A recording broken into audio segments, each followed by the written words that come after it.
have a creature of habit when I'm feeling low. Hi, my name is Elizabeth Moen, and I am here with Premier Guitar's Big Five. My favorite guitar is hands down the one I'm holding. This is a Gibson 1968 ES 340. It's a 335. The only difference is the wiring was a little different, but the wiring in 340s was really goofy, and so most 340s were then turned back into 335s. Long-winded way of saying 335. I love the pickups. These are the original pickups. I really like being able to... Sometimes I like it really clean, and sometimes I like having a bit of crunch. And this guitar does that for me.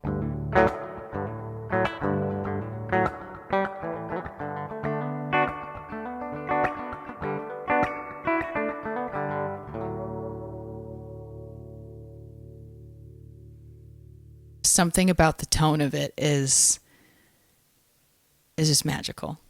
My Desert Island album is All Things Must Pass, George Harrison. It's a beautiful album. It's also long, which I like. You know, if I can only have one album, might as well have it last a while. I love the guitars in it. I love the 12 strings. I love his voice. I love his songwriting.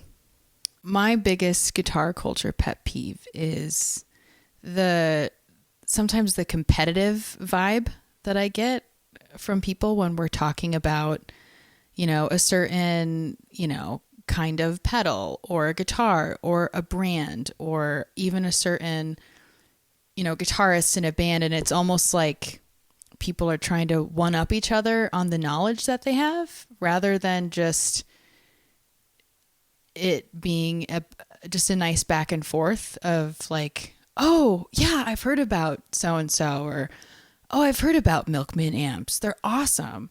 Rather than it being like, oh yeah, I heard of them 5 years ago. A guitar hero of mine that might shock my fans is Junior Brother from Dublin, Ireland. His name's Ronan. His stage name is Junior Brother. And I met him at a songwriter night. He picked up the guitar and started playing, and my heart just almost burst because it just the way he finger picks and the rhythms he's able to do on the guitar while singing. And then later on I learned that he also does foot stuff, he'll put tambourines on his feet, and it's like each limb is doing this really intricate thing and he's crushing it. My secret weapon when it comes to just being a musician, I would say, is surrounding myself with just kind bandmates. I've been very lucky to collaborate with wonderful people who bring just a really great energy, and we have a good back and forth. I think the vibe that you have on stage is really important. And then I would say gear wise, my secret weapon is a Flint Strymon. It's a reverb and trem pedal. Even if I'm, playing through an unfamiliar amp, borrowing a guitar, just even going in DI, this is going to give me that kind of old tube amp sound that I want. And it's very tiny. It's very portable.